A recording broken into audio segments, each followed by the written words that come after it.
Hey guys, this is Rashmi Devangan. Welcome to the new video, Rules of the Air. So this is a pretty important chapter, a pretty important topic if you want to fly an airplane. So without wasting time, let's get started. Enlisted in Annexure number 2 and CAR section 9, Rules of the Air is applicable and it's same for all the aircrafts flying over the Indian territory and other states as well, provided that they do not conflict with the rules and regulations of that state. And the appropriate ATS authority has to be contacted if there is any difference in the rules that he has been following. Next, VFR and IFR flying. VFR is visual flight rules and IFR is instrument flight rules. We'll be discussing about these later in the chapter.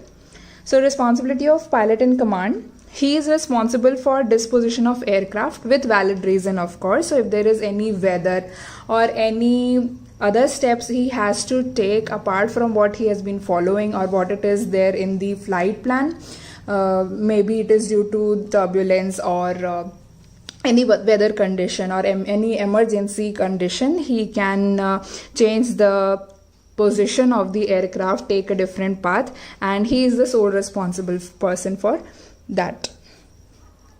Also, the pilot in command should be well informed before the flight about the weather reports and the fuel requirements and alternative course of action if he is flying in the IFR condition, as well as many other informations if he is flying in VFR condition as well.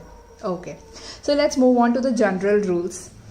Fine. So, except during takeoff and landing, minimum safe height has to be maintained by all the aircrafts. So, there are certain safe heights that we do not have to cross. So, that has to be taken care of. There's a transition altitude. Mainly in India, it's around 3,000 to 4,000 feet above the ground level, mean sea level.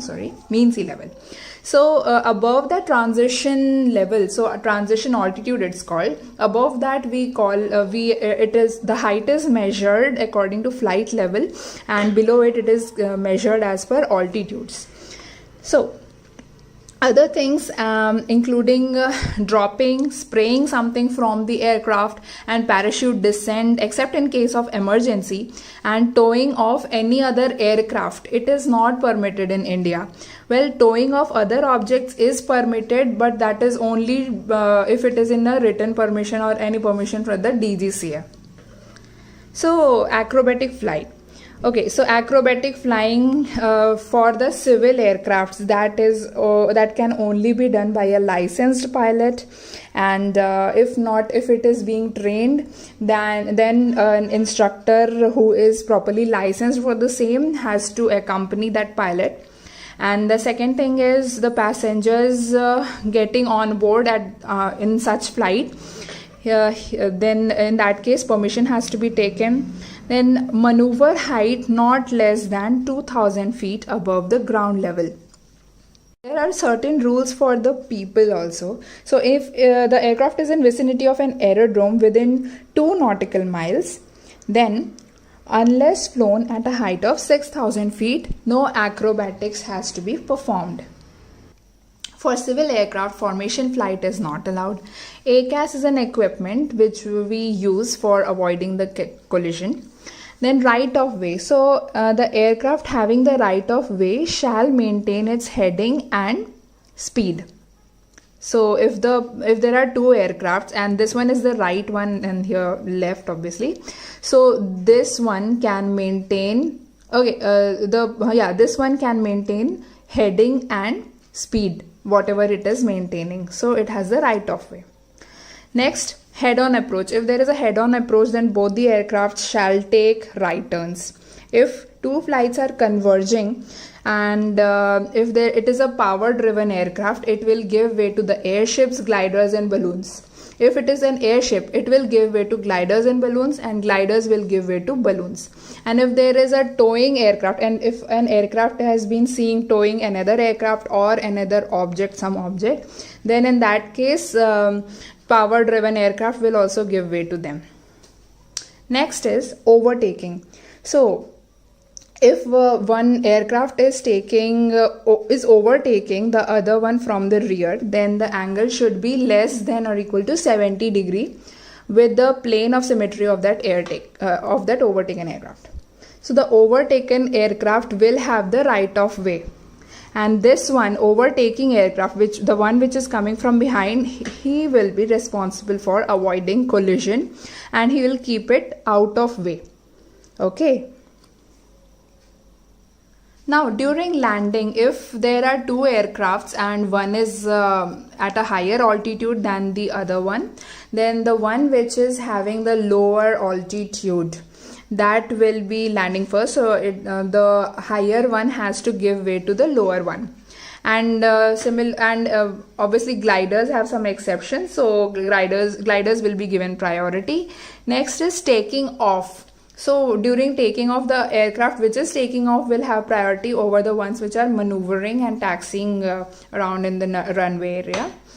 Then we have surface movement. So for surface movement, so the above that I had discussed, these were all for the flights that were in flight, obviously airborne flights, right? And the ones which are in the maneuvering area, taxiing, okay, and near the apron.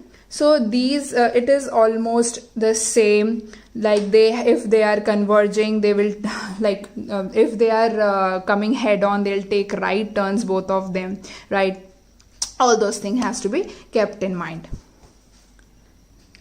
So next point is about lights that are displayed, right? So according to the authority, the DGCA, from sunset to sunrise, i.e. the night time, and also at whatever some other time periods that has been described by the DGCA, that time these lights have to be switched on. So first one is anti-collision light. These lights are for attracting attention and to enhance the aircraft conspicuity.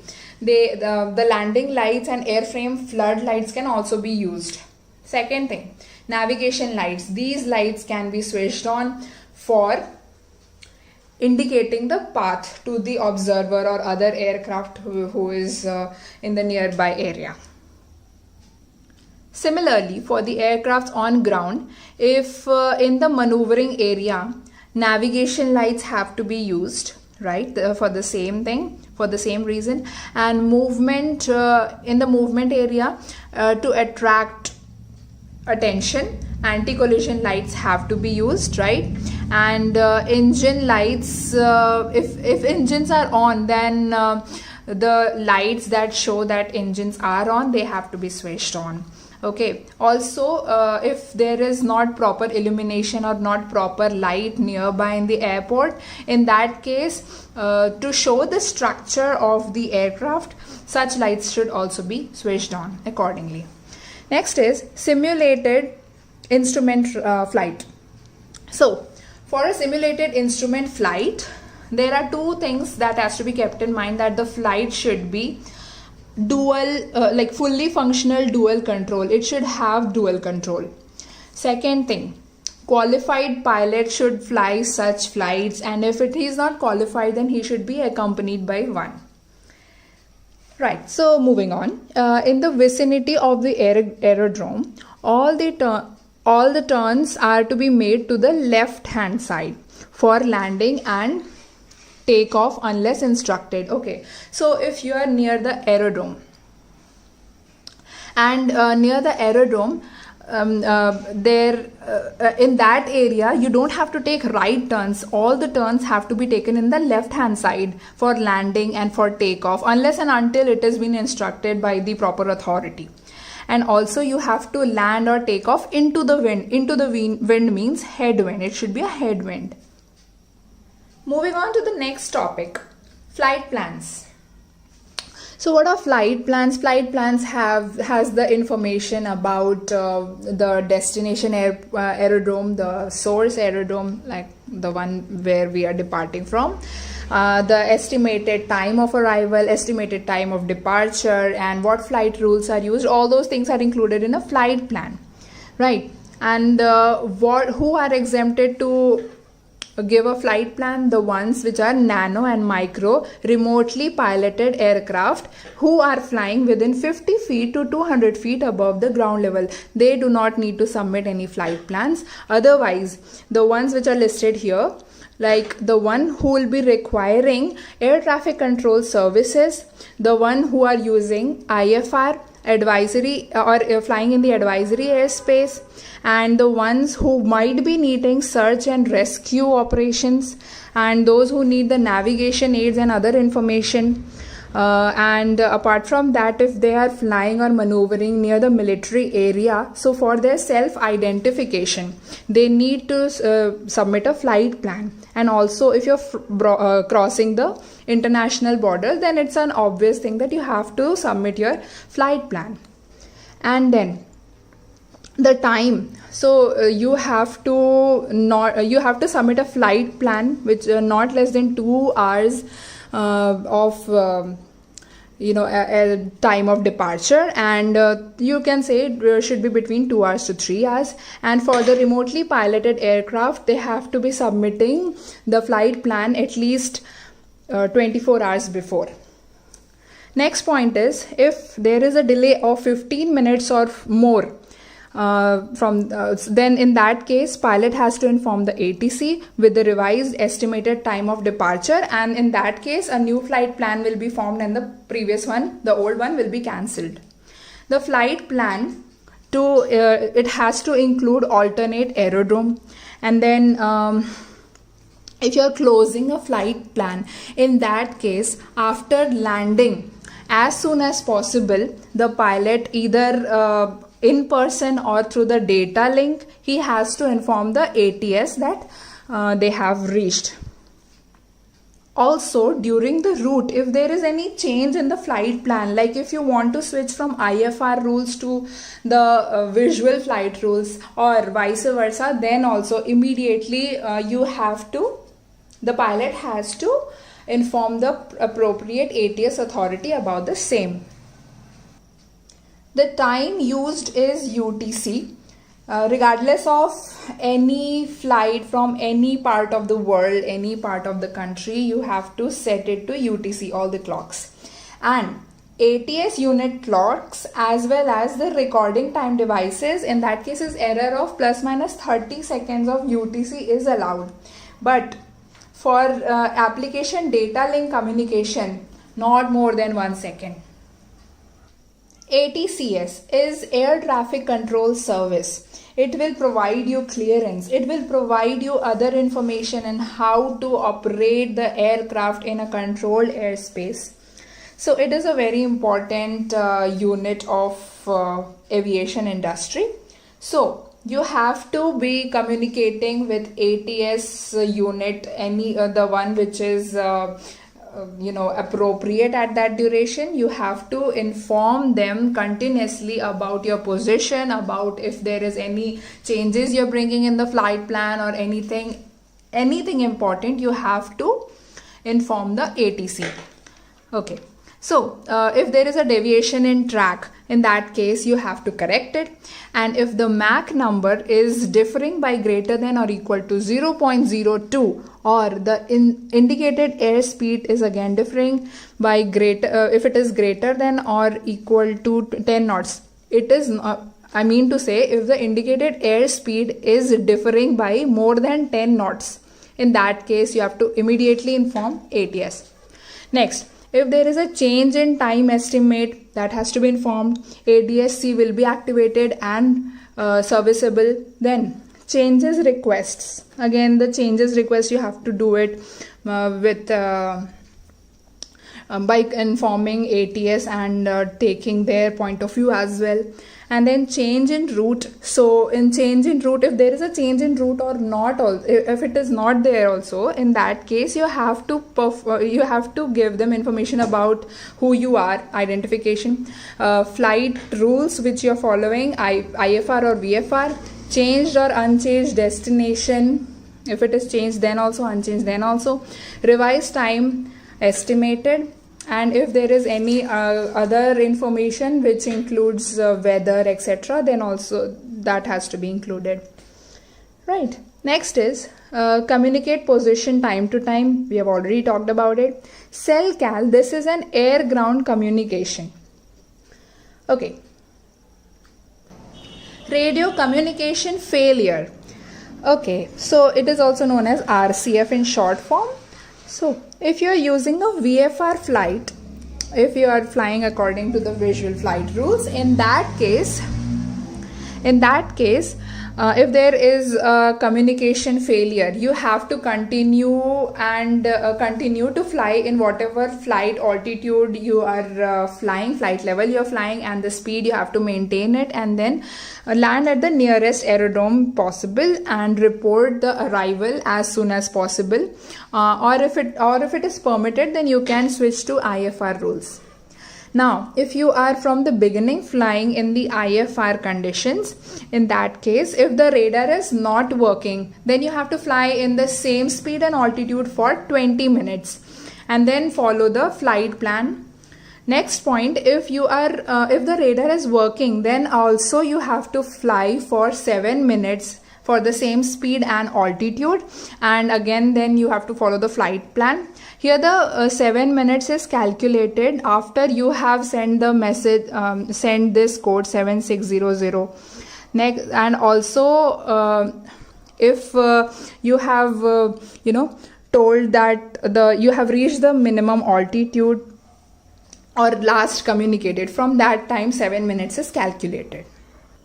Also, you have to land if possible within 30 minutes after the estimated time of arrival. If you have set an estimated time of arrival, if it is been decided, then within 30 minutes you have to try to land. Otherwise, if not this time, then last communicated with the ATS. After that, within 30 minutes you have to try to land in case of failure of communication.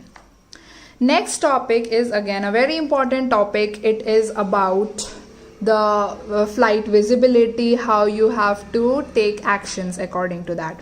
So here in this case, we are dividing the airspace into three bands. One is from ground level to 3,000 feet, next 3,000 feet to 10,000 feet, and then the one which is above 10,000 feet. Airspaces, there are up to G, A to G, A, B, C, D, E, F, G. These many airspaces are there. Then talking about the flight visibility and distance from the cloud. So if you are in altitude greater than 10,000 feet, then in all the airspaces, the flight visibility you should have 8 kilometers, and 1500 meter cloud should be 1500 meter horizontally and 1000 feet vertically up. And in this band, in all the airspaces, 5 kilometer visibility and same cloud conditions.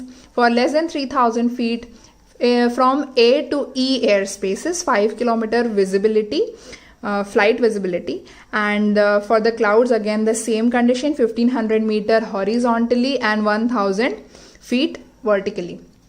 For the F and G airspace below 3000 feet, 5 kilometers should be the flight visibility and it should be clear of clouds.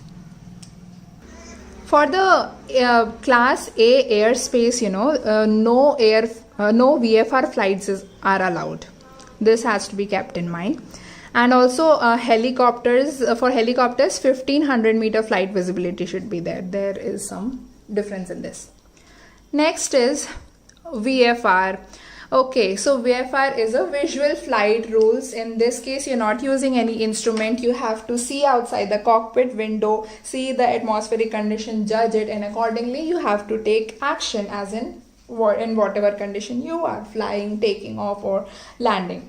So in this condition, you have to take actions according to the table that I discussed in the few minutes back. You have to take action according to that, and if the visibility is much better, if the weather conditions are much better, then also you have to follow the same thing. But there are certain, I'm sorry about the sound, there were some disturbances. Okay, let's move forward. So in case If the ceiling of the cloud is less than 1500 feet and also visibility is less than 5 kilometer, then no VFR flight is allowed except with certain special permissions. Next is VFR flights can be operated 20 minutes before the sunrise and 20 minutes after the sunset. Also, the VFR flight should not be operated unless and until authorized above flight level 150 at transonic or supersonic speed beyond 100 nautical miles from the shore.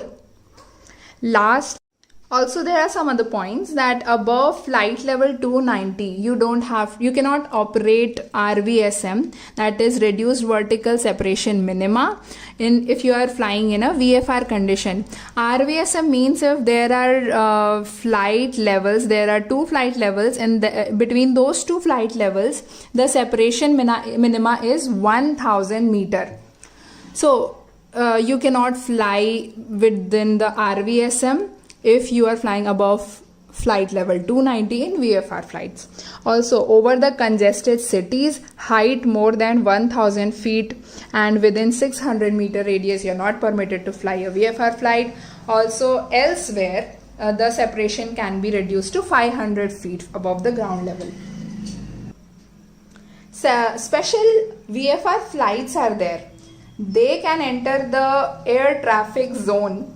The zone which is the smallest zone, that is called the ATZ. Here the going around, taking off and landing, all those things are controlled by the specific authority. So the special VFR flight can enter the ATZ with visibility less than 1500 meter, and for helicopters it should be at least greater than 1000 meter. So moving on to the IFR flights, these are the instrument flight rules. Lots of instruments are there in the that help to land, that help to carry on our flight. So if you are using those instruments, these include actually ILS, etc. So if you're using those things in a controlled airspace, of course, then you have to follow the table of cruising levels and the modified table, which would be greater than, if you're flying greater than flight level 410. Next, IFR flight in the uncontrolled airspace. So again, you have to follow the cruising level table above 3000 feet in this case, and modified table for flight level 410 and more. Okay, flying IFR flights in the night, it can be done half an hour before the sunrise and half an hour after the sunset. Cool. Next, moving on to signals. So in the ground, you might have seen signal men who are wearing these fluorescent vests and they're carrying these wands or the table tennis bat sort of things. So they'll be signaling you. So also at the night, these wands might be illuminated so as to you can see them properly and get the signals correctly. So signals, we mean to say there can be also distress signals. If you're in the flight then you can, if you are in a distress or you are requiring some urgency, in that case you have to pass certain signals. So distress in this case means that immediate assistance is required for imminent danger. In that case, through the radio telephony, you can communicate SOS or this Morse code, 3 dots, 2 dashes, 3 dots. And over the radio, you can convey Mayday, Mayday. That has to be spoken 3 times. And the rockets, shells and parachutes, they throw red lights in order to indicate that they are in a distress condition. Urgency is a condition when you are having difficulty landing and you might be requiring immediate assistance. You might not be requiring immediate assistance. So in urgency, you don't require the immediate assistance, but in distress, you do. So in this case, what you will be doing is you can transmit the signal by radio telegraphy. I'm sorry if I said telephony earlier, it is telegraphy. So telegraphy, XXX signal or the Morse code, dash, double dot, dash, dash, double dot, dash, and the same. And you can also say say pan 3 times, and urgency message pan, obviously that has to be given. And also you might repeatedly switch on and off the landing lights and the navigation lights also, which should not be in a usual way. The way they switch on the navigation light, it should be a little bit in a different way. There's a term called Air Defense Identification Zone, ADIZ, and that air defense clearance is required. It has to be within 5 nautical miles range and 1000 feet above the ground. You need an ADC. If you are, it has to be obtained 10 minutes prior to entering the Indian airspace, and validity of this is minus 15 minutes to 45 minutes of the EOPT. And also for a flying club, they have to take the air defense clearance from the nearest IAF unit. Interception.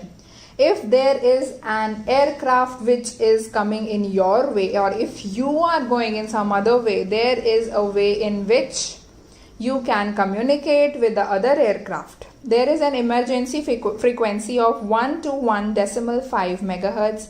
You have to communicate with that aircraft, the intercepting aircraft, that you are on my way, or whatever actions you have to take. So you don't have to exactly say that you're on my way. There are certain terms, intercept or intercepted.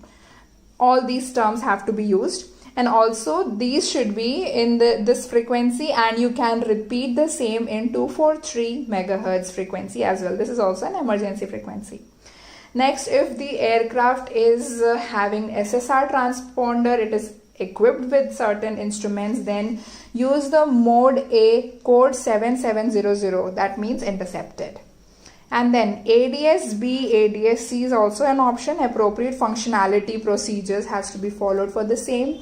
And you can make visual contact if visual contact is possible, and whatever is being communicated in the radio is different from what the visual contact says, visual signal says, then first of all follow the visual signals and ask for clarification on the radio.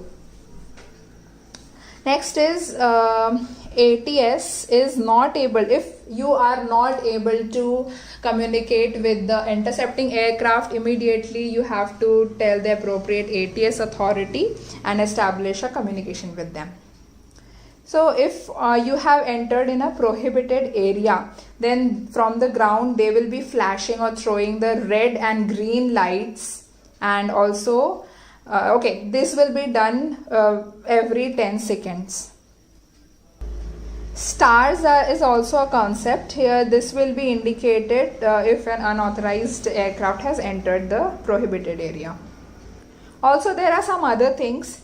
So if intercepting flight is giving the signals, what it will say, apart from communicating on the radio and visual signals with the aircraft, it will be rocking the aircraft and flashing navigation lights. That means that you have been intercepted and follow me. And if there is an abrupt brake maneuver and they turn 90 degrees away from yourself, that means you may now proceed. And then if they're lowering the landing gear near the airport or aerodrome, that means that you can land at this zone.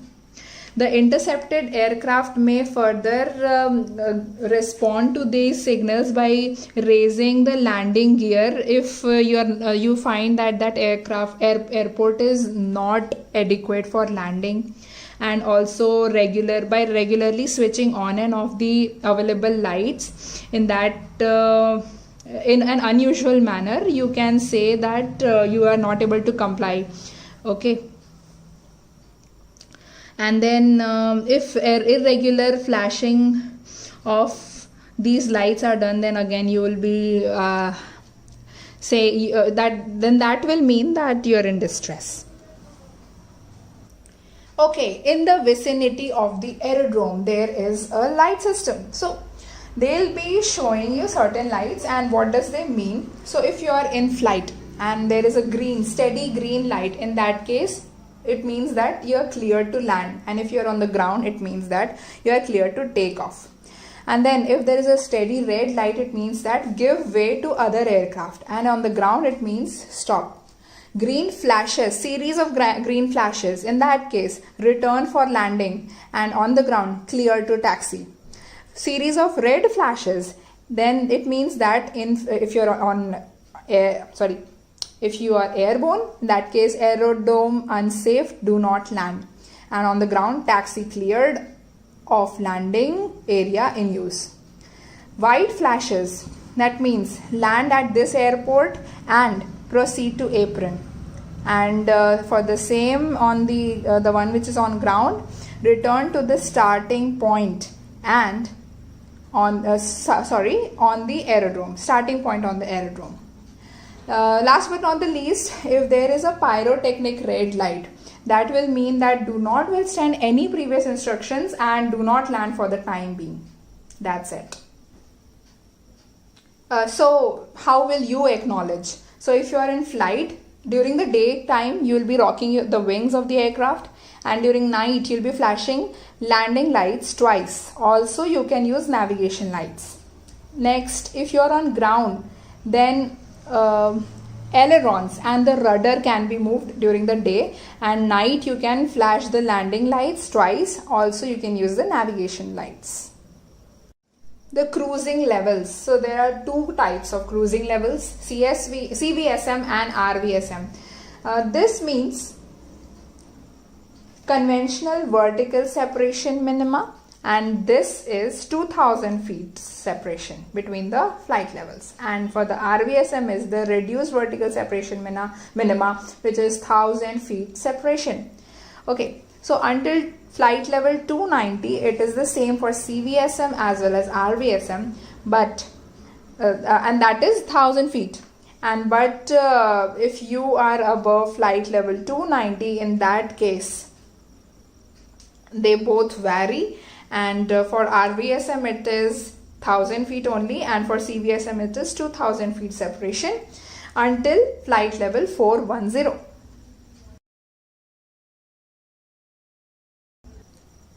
Navigation lights. So in the aircraft you must have seen at the night that there are certain different colors of lights that are blinking on the sky. So talking about these, what do they mean? Red light means it is the left wing, and it will be covering 110 degree from the front to the left side, and on the right hand side you have the green color, and it is again covering 110 degrees, and white light is on the tail. It covers 140 degrees. You cannot see the white light from the front. So these play a very important role in during the night when in the air, when you're airborne. In that situation, the other flight can find out that if that flight which is it coming towards me, it is going away from me, or if it is taking left turn or right turn. So that is a very important thing. Okay, so next is unlawful interferences. That's the last topic. If there is an unlawful interference, you have to continue to fly in the same level at least till you notify the air traffic service, or until within a radar or ADS-B coverage. And if not possible, if you are not able to comply with these things, then what you can do is you can give some warning in the VHF channel. Also, you can follow the special procedures in the regional supplementary procedures document 7030. And if not possible, if you are in an IFR flight, then if there is a separation of 1000 feet, or you can say RVSM area, in that case you have to fly at 500 feet, and where the separation is 2000 feet, you have to fly at 1000 feet. In that way, so they'll be able to find that there's something wrong, some unlawful interference. And marshalling signals, they find, and they'll be trying to carry on with that. Other procedures will be followed. See the diagram properly, because the questions asked may be confusing. Okay, so the first diagram, the first signal, it means that prohibition of landing, you cannot land. Next is Need for special precautions while approaching for landing and approaching or landing. Next is the dumb bell. So it indicates that you're required to land and take off and taxi on runway and taxiways only. Next is if there are two bars on the dumbbells, that would indicate that the aircraft are required to land and take off on runways only, but other maneuvers need not be confined on the runways and taxiways. Next, two diagrams, white and yellow cross. This means that closed runway or taxiway. Next diagram is, direction for landing or takeoff. It will be indicating the direction. Next is this numbers. They indicate that this is the runway indication. So if it is 120 degrees, it will be showing 1, 2. Okay, yellow is on the background, remember that. Then right arrow means right turn. C means it is where the air traffic services reporting office is there. Then the next one means glider flights are in operation. Next we'll be moving on to the marshalling signals. These signals are actually they are not much important as with the perspective of examination. So you can just see that how do they signal, how do the signal men gives the signal, as in what needs to be done. You have to stop the engine, you have to go straight, turn left, turn right, cut engine, etc, etc. So these are the pictures. You can just have a look at them. So no need to memorize these much, because I don't think they'll be asking you very detail in these topics, but of course you should know, because you'll be flying, right? And then there are brakes and chokes. So brakes and chokes will be shown you by the pilot as well as the signalman with the help of the hand. So the fist, if you make, means the brakes are engaged, and if you release it, it means they are disengaged, released. And for chokes as well, you can turn your palm inside outside, showing the same things. And there are again some signals that will be required for the standard emergency. So they are called the standard emergency hand signals. So for evacuation or stopping the aircraft and emergency contained and fire, there are certain signals that are there. So this is pretty much all about the rules of the air, and this is a very important topic. Please don't